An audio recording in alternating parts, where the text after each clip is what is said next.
Hello again everybody, and welcome back to another edition of Test Flight in the UH-1 Huey. It's the series where I learn an aircraft from scratch, and I think I'm getting the hang of the UH-1 at this point. I've flown a full familiarization mission at this point. I've just got to get the aircraft onto the ground, shut down, and then move on. So let's go ahead and jump into the cockpit and see how it goes.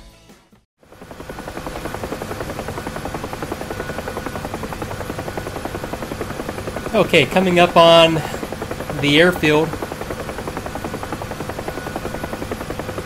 I'm not quite in sight yet, but it's out there. And got my master caution for 20 minutes of fuel remaining. Which is, let me see, that comes on, I guess, at 2,000. So, let me see here. Tsukimi, you are definitely, yeah, okay, there we go, field in sight. Let me go ahead and take it around, take over the aircraft from the left seat. And perfect timing. I'll go ahead and descend a little bit and then enjoy the view right here along the coast. Let me reset that master caution just to get the main light up here off in case something else does come up. And let me watch my airspeed.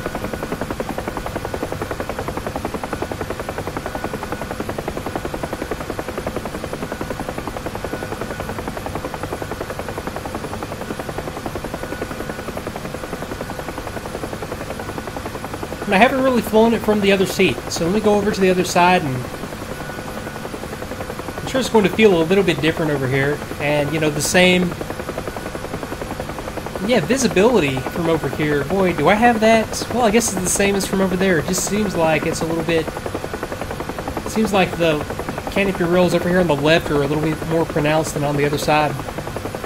Well, this is cool in that you can, you've got a view down below you. Down here, you don't have the instrument panel jutting out quite as much. Okay, so let's see, 90 knots. Okay, there we go, picking up my descent. Let me get on the collective a little bit and bring it out of that heavy descent.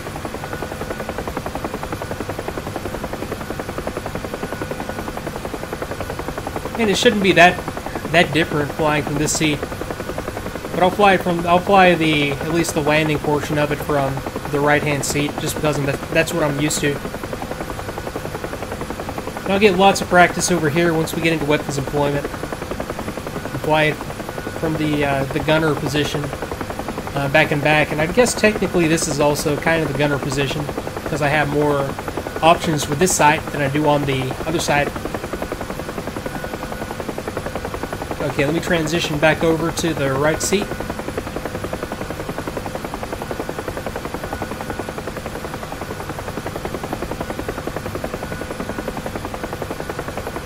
Okay, there it is, just out there over that little industrial area. Okay, I'm leveled off, 440 feet, 90 knots. That's actually exactly what I wanted. I'm just going to trim out for level flight. I wonder if I could...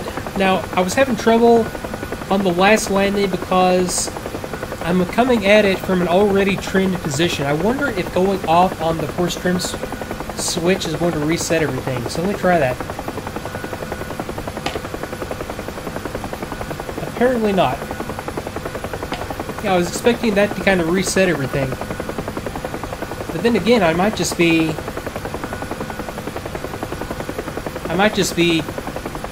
trimmed back to neutral to begin with. It's hard to tell. And I can't really remember. Okay, there we go. Okay, so I am trimmed with it stick forward and just slightly right.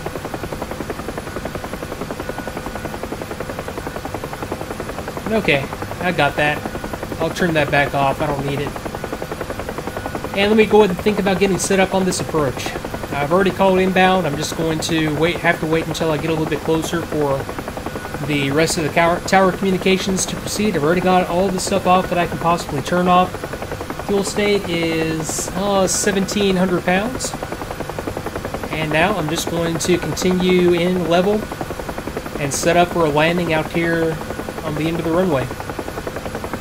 And then I'll continue going forward and taxi it back more or less to where I started. And no, what I'll do is I'll fly down the runway and then take it all the way out there to the end so that I don't have to taxi that far. Okay, so 500 feet per minute descent rate. Let me cut into that some with collective. Okay, 100 knots, and that's... I want to slow her down a little bit, so let me pull my nose back up. And also reduce collective to maintain a decent descent. Yeah, I'll just fly straight and level for now. I keep saying I'm going to do that. I always end up in a descent, though. Oh, well. Okay, 490 feet. Ease off on the collective just a touch. 90 knots. That's right on. Okay, let me pull the nose up just a touch and get it down to 80.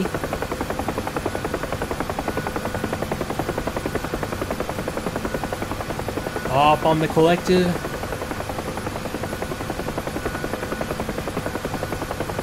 Okay, very nice. 500 feet, back up on the collective just a touch, and ease off. Okay, so now I'm going to try to just make this kind of straight in. Okay, got it. Twist landing. Okay, so I'm just going to try to make this as smooth as possible and set it down at the other end of the runway. So, okay, good descent rate. I just need to start cutting into my airspeed here slightly. Okay, 340 at 2. So that means in this context I'm flying... Okay, I've got the wind behind me a little bit, which is no big deal. It's only 4 knots. Okay, still good descent rate. Good airspeed, 80 knots. Okay, cut into that descent rate just a touch. Okay, 300 feet per minute. 80 knots, and cut into the airspeed. Off on collective of just a touch.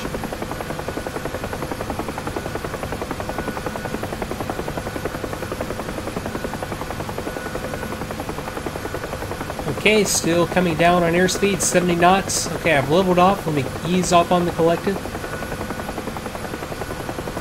And back on the collective. Okay, now I need to start slowing her down a little bit more. So nose up a little bit more, back off on the collective.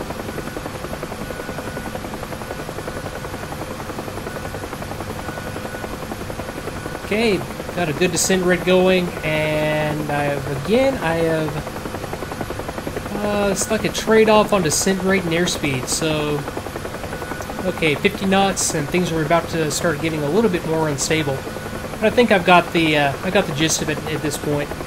Overshot my landing point a little bit. This is where I was originally trying to set her down, but it started just kind of floating a little bit and didn't really kill the airspeed as efficiently as I had hoped. Okay, up on collective.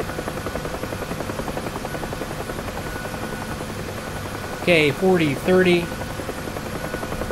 Ease up on the collective just a touch to cut into that descent rate. Okay, and into the ground effects. Oh yeah, that's a little bit of a running landing right there. I guess that is a valid technique. It wasn't exactly what I was trying to do, but okay, that'll work. Okay, let me go ahead and taxi to parking. So left pedal, stick, bring it around to the left.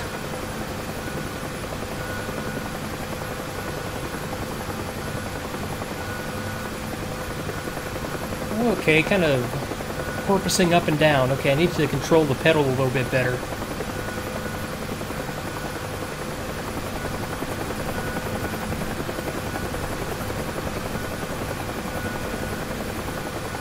Okay, yeah, let me just take it straight ahead. That's exactly what I want to do, and I'll just set it down next to these other kilos out here in front of me.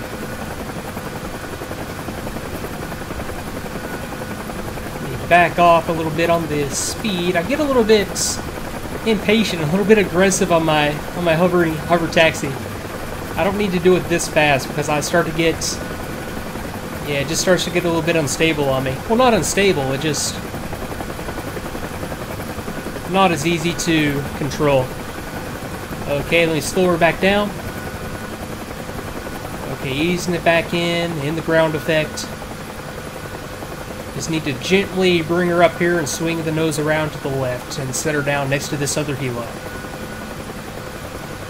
I've got a fuel truck right there. I bet if I try, I'm going to try it. I'm going to try to refuel right here next to that fuel truck and see if that happens. I'll need to have the engine off to do it, but I'm curious. I think that was the key, at least from forum posts that I read. The key was that I had to have a fuel truck nearby.